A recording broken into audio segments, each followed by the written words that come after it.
37 ദിവസം പിന്നിടുന്ന ആശാവർക്കർമാരുടെ സമരം പൊളിക്കാൻ പഠിച്ച പണി 18 പയറ്റുകയാണ് പിണറായി സർക്കാർ.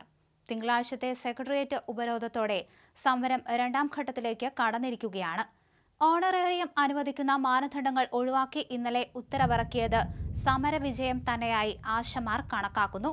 അതിനിടെ സെക്രട്ടേറിയറ്റ് ഉപരോധം പൊളിക്കാൻ CPM CITU സർക്കാർ തലത്തിൽ നടത്തിയ നീക്കം വെളിച്ചത്ത് വന്നു. CITU ASHA workers union Alappuzha ജില്ലാ സെക്രട്ടറി ഗീതാ ഭായിയുടെ ശബ്ദ സന്ദേശമാണ് പുറത്തു വന്നത്.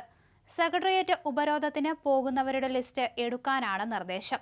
സമരക്കാരുടെ പ്രശ്നങ്ങളിൽ ഇടപെടില്ലെന്നും ശബ്ദ സന്ദേശത്തിൽ പറയുന്നു. CITU DC എന്ന നിലയിൽ നല്ല ശക്തമായ ഇടപെടൽ താഴോട്ട് നടത്തിയിട്ടുണ്ട്. ആശാ DC എന്ന രീതിയിൽ നിങ്ങളുടെ ഒരു ഇടപെടൽ കൂടിയുണ്ടായാൽ ഈ പരിപാടിക്ക് ആരും പോകത്തില്ല. അതാണ് നിങ്ങൾ ആദ്യം മനസ്സിലാക്കേണ്ടത്. മനസ്സിലാക്കിക്കൊണ്ട് താഴെത്തട്ടിലേക്ക് നന്നായിട്ട് ഇടപെടുക. എല്ലാ പഞ്ചായത്ത് സെക്രട്ടറിമാരെയും വിളിച്ച് ആരും പോകരുതെന്ന് പറയുക. പോകുന്നുണ്ടെങ്കിൽ നാളെ പോയാൽ അവരുടെ ആരുടെയും തന്നെ ഓണറേറിയം അടിക്കുന്നതല്ല. അത് CPM എന്നോട് പറഞ്ഞിട്ടുണ്ട്.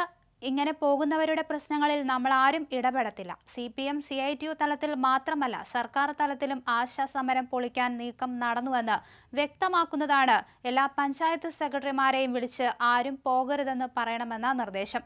സെക്രട്ടേറിയറ്റ് ഉപരോധത്തിന് പോകുന്ന ആശമാരുടെ ഓണറേറിയം തടഞ്ഞുവയ്ക്കുമെന്ന ഭീഷണിയും മുഴക്കുന്നു. ചുരുക്കത്തിൽ സർക്കാർ സംവിധാനങ്ങളുടെ നഗ്നമായ ദുരുപയോഗമാണ് നടക്കുന്നത്. അതിനിടെ സെക്രട്ടേറിയറ്റ് ഉപരോധത്തിന്റെ പേരിൽ ആശാവർക്കർമാർക്കെതിരെ 8 വകുപ്പുകൾ ചുമത്തിയിരിക്കുകയാണ്. Kerala ASHA health workers association സംസ്ഥാന പ്രസിഡന്റ് PK സദാനന്ദനെ ഒന്നാം പ്രതിയാക്കിയാണ് കേസ്.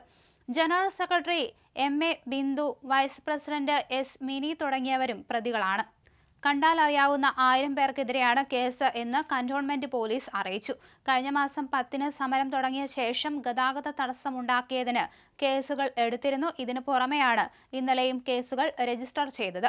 ഉപരോധ സമരം പോലീസ് വീഡിയോയിൽ ചിത്രീകരിച്ചിട്ടുണ്ട്. ഇതിൽ നിന്ന് പ്രവർത്തകരെ തിരിച്ചറിയാനുള്ള നടപടികളും ആരംഭിച്ചു. ആശാ വർക്കർമാരുടെ സെക്രട്ടേറിയറ്റ് ഉപരോധം പൊളിക്കാൻ ആരോഗ്യവകുപ്പ് നടത്തിയ നീക്കവും ഒടുവിൽ പൊളിഞ്ഞു. സമരത്തിൽ ആശാ വർക്കർമാരുടെ പങ്കാളിത്തം കുറയ്ക്കാൻ തിങ്കളാഴ്ച പരിശീലനം സംഘടിപ്പിച്ചിരുന്നു. ഇതിൽ പങ്കെടുക്കണമെന്ന കർശന നിർദ്ദേശമാണ് നൽകിയിരുന്നത്. എല്ലാ ജില്ലകളിലുമായി 344 കേന്ദ്രങ്ങളിലായിരുന്നു പരിശീലനം. ഇതിൽ 25,883 പേരാണ് പങ്കെടുക്കേണ്ടിയിരുന്നത്. എന്നാൽ അത്രയും പേർ പങ്കെടുത്തില്ല. തിരുവനന്തപുരം ജില്ലയിൽ 2563 പേരാണ് പങ്കെടുക്കേണ്ടിയിരുന്നത്. എന്നാൽ അത്രയും പേർ പങ്കെടുത്തില്ല. എന്തായാലും ആശമാരുടെ ഈ ഒരു സമരം പൊളിക്കാനാണ് സർക്കാർ തലത്തിൽ വലിയൊരു നീക്കം നടത്തിയത്. അതുകൊണ്ട് തന്നെയാണ് ഇപ്പോൾ ഈ ഒരു ശബ്ദ സന്ദേശം പുറത്തു വന്നിരിക്കുന്നത്. എത്രത്തോളം കാര്യമായി ബാധിക്കുന്നതാണ് ഈ വിഷയമെന്ന് ഈ ഒരു ശബ്ദ സന്ദേശത്തിലൂടെ മനസ്സിലാക്കാൻ സാധിക്കും. എന്തായാലും ഇവരുടെ ഒരാവശ്യം സർക്കാർ അംഗീകരിച്ചിട്ടുണ്ട്.